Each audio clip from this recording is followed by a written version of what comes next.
there's a conversation that we all have in our lives at least once. At least once. Most people probably only have it a couple times in their life, or maybe even only once in their life.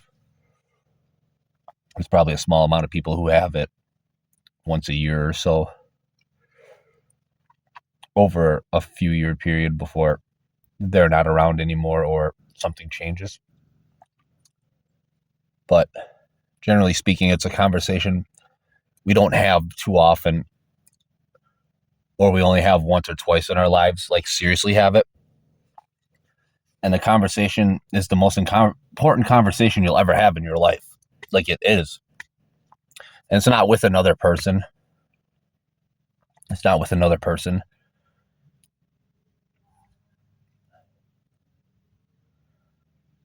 It's a conversation that covers everything. It's about everything condensed into a couple statements, distilled into a couple statements and questions, beckonings from the opener, which is you, the person. You're the one approaching. You're the one reaching out in this conversation. You're starting it. You're initiating it, right? The conversation is with God. It's with God. It's with yourself, your inner child. It's with love and life. It's with God.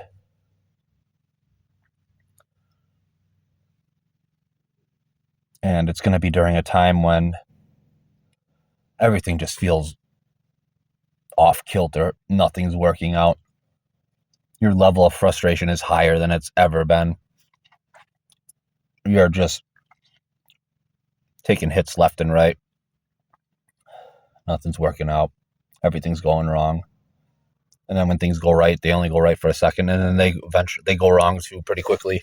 It's like you just can't climb. You can't get out. You can't work your way out of what's happened, what the hole you've fallen into or dug yourself into or whatever, others have helped dig you into. You've all dug you into, you're stuck. But you're not just stuck. You're stuck and it's getting worse. You're stuck falling further and further down the dirt and getting consumed by it until eventually it's going to go up past your neck and just cover your head, and you're going to suffocate. And life's going to suffocate you and you're going to die. And it's that those moments where finally you'll have that conversation with God, the most important conversation you can have. And it'll probably start out with you saying something along the lines of, do something. I'm calling on you, do something. Where are you? And you'll be accusatory, probably pretty accusatory in your tone. You'll probably bark it. Or you might just ask it in a very sad tone, like, do something. Like, can you please help? Show me something real for once. Liam Neeson in The Gray. I hate Hollywood, but this is a good scene. In The Gray, Liam Neeson. It's near the end of the movie. He's sitting in the water. Everybody else is dead and gone. The wolves have taken him. He's pretty much finished. He's sitting there. He looks up in the sky and he's like, do something. Do something. Show me something real. I'm calling on you. Show me something real and I'll believe in you until the day I die. And like he almost cries. And it's beautiful. Because it's that conversation that either completely destroys us or renews us again and picks us back up. It's that conversation where the crossroads is, right?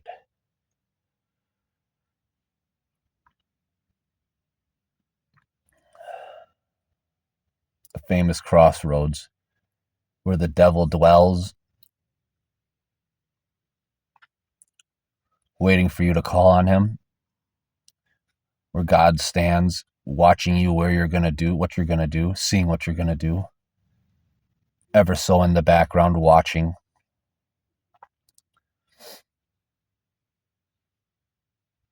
Crossroads, and there's always more than just two paths. There's usually about 10 or 20 main ones, or a few main ones at least. But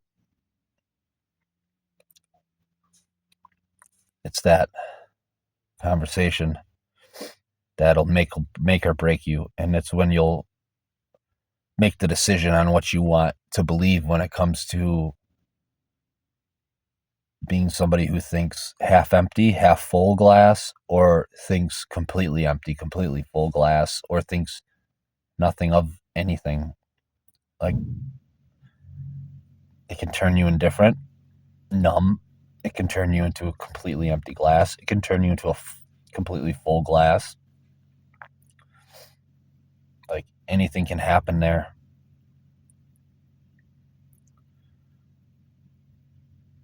I don't feel you much of the time, Lord. Like,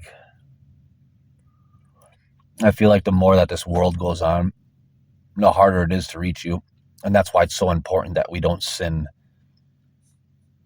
and that we talk to you every day, and at least communicate with you every day, and pray every day, and stay in contact with you at the very least, and read our scriptures, of course. But if we're not doing, like, I'm not doing that right now. I need to get back at it. But at least I talk to him every day throughout the day, and I pray before my meals, and I thank him for things, and I stay in contact. And it's important we stay in contact with our Lord, our Creator. He made us. He wants to hear from us. But he also wants us to not annoy him with, like, certain things. And I don't know, sometimes I feel like he doesn't quite get our plight.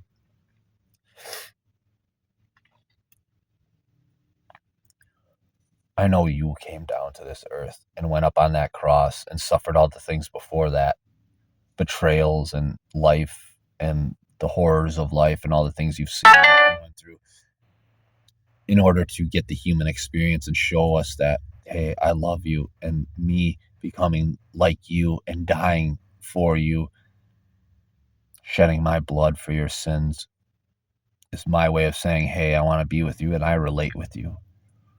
Like, that was God coming down to relate with us on the deepest of levels through blood. It's always about the blood. Always comes full circle every time. Every time it's about that stuff that runs through our veins. It's what it's all about. The blood. There's power in it. A conversation will make or break you. It will turn you into a renewed warrior, a fearful coward, a depressed fool. Like, it can do a lot to you. And the fact that the reason why you're probably having it is because you're suffering right now and you're crying out. It makes it worse when you don't hear him. You don't feel him. It's like he's not there. And you're like, where are you, God? I don't feel my Father's love. I don't feel my Father's hand on my shoulder. I don't feel my Father carrying me in the desert when I fall. I feel like the devil's dragging me deeper instead. Like, and it's scary.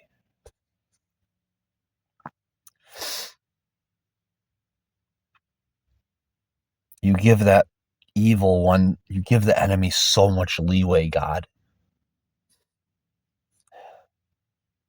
So many of us are going down there.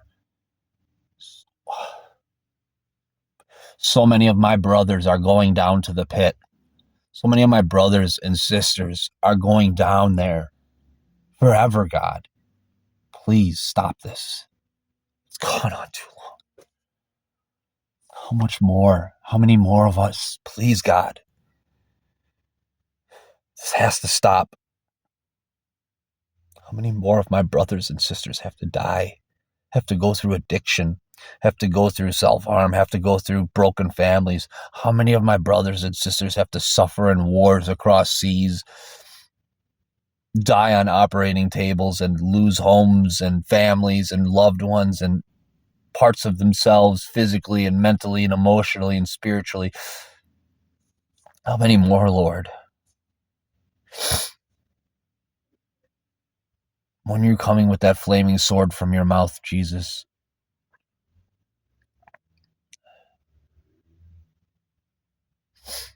I plead your blood over all of this. I plead your blood over me, over this car. Keep me safe. The enemy's busy, Lord. And it seems, I know you're not doing nothing, but it seems like you're not even here much of the time. The enemy boasts. He says, where is your God? Look around. Where is he? He boasts. He's prideful and arrogant, and he's getting very flashy with his shit, getting really like in our face with it. Like, hey, we're actually doing this shit. Like, and you guys don't even care enough to overthrow us or do anything about it. Look how we took the greatest country in the world, the hope of this earth, besides Israel. We took the greatest country in the world, the freest country in the world, the best country in the world. I don't care what anybody says. It's always been America. Israel may be God's country. We're all God's country, though. And then maybe God's people, but through Christ, we all became God's people. And that's what Israel doesn't understand. We are woven into each other, and they don't, because they're only of the Torah.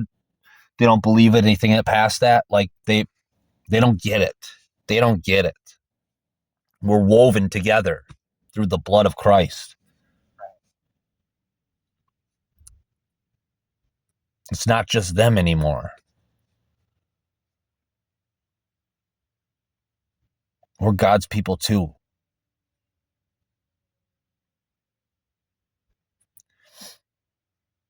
I was going somewhere with that, and I lost it. I plead the blood over all of it. Over my sadness, over my hurt, over my broken heart. I plead the blood of Christ over it. Plead the blood of Christ over my car, over my eyes, over my mouth, my scars, my wounds, over my brokenness, over my darkness, over the darkness of this earth. I plead the blood, and I will not be a part of it. I will not play in the mechanisms of this monstrosity. I will not play this game. I will not be a part of it. Starve me out. Do what you have to do, but I will not be a part of it.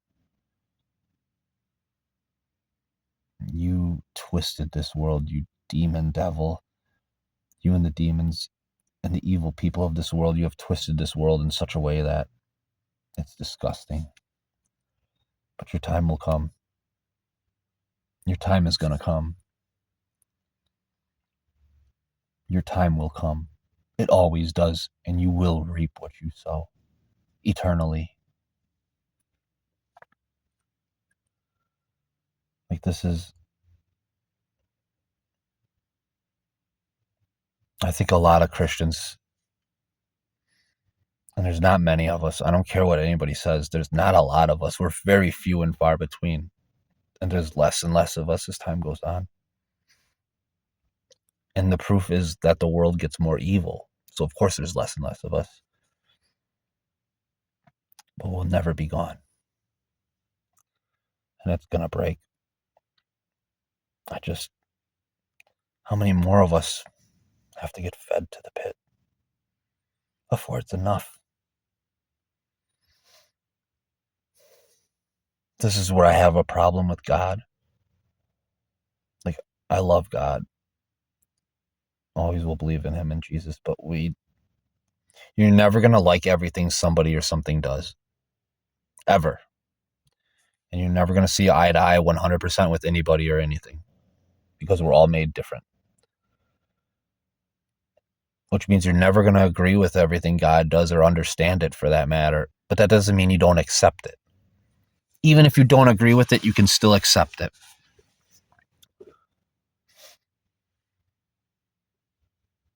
I don't agree with how much leeway you gave to them.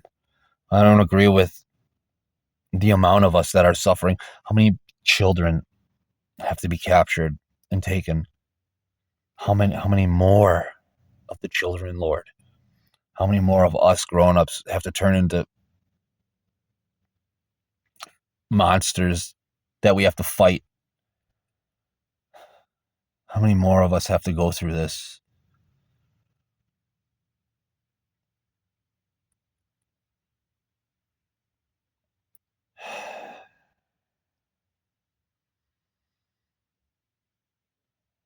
If only our ancestor would have been content in the garden, none of this would have happened.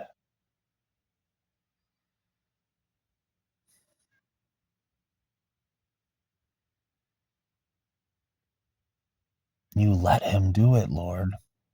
You let him infiltrate the garden. He gave us free will. You know everything that's going to happen. Like,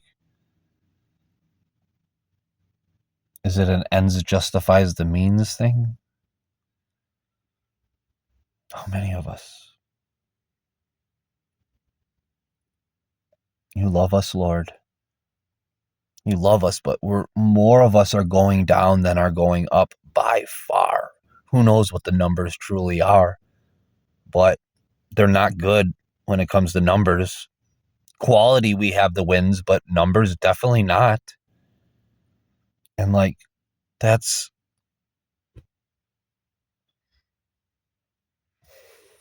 I don't know how I feel about that sometimes. Lord, you can't. It can't go on for another 100, 200 years. It can't. Like, this has to stop.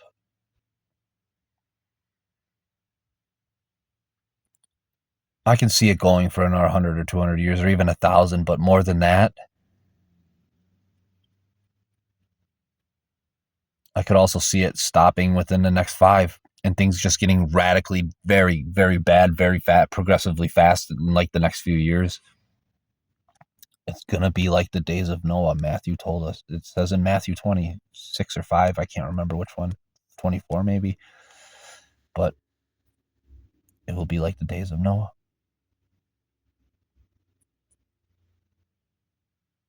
It's going to be utter chaos before God comes back. You think this is chaos? No, this is nothing. This is nothing, you guys. Oh my goodness, it's going to get so much worse. You guys have no clue what you're in for. I take solace in the fact that I'm saved. One thing I can cling to in all this shit is my salvation. Knowing that when I close my eyes, because I bared through it and take my life, and I bared through it and gritted my teeth and white knuckled it and got through it. Because of that, I'll have a place in heaven. That's all I care about. I'd call it selfish. Call me selfish. I don't care. But all I care about is my spot in heaven now.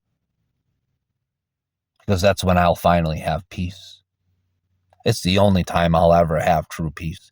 I'll find peace down here, I think, for a while, maybe moments of it, but I'll never have that true peace until I'm made whole and sin is stripped from my body. Only then. I look forward to those days where I have the knowledge and the wisdom, but also the love of my Lord, and I have the peace of my Lord inside of me. No more will I cry tears of sorrow, but only tears of joy when I do cry. No longer will I feel any of these things that haunt me.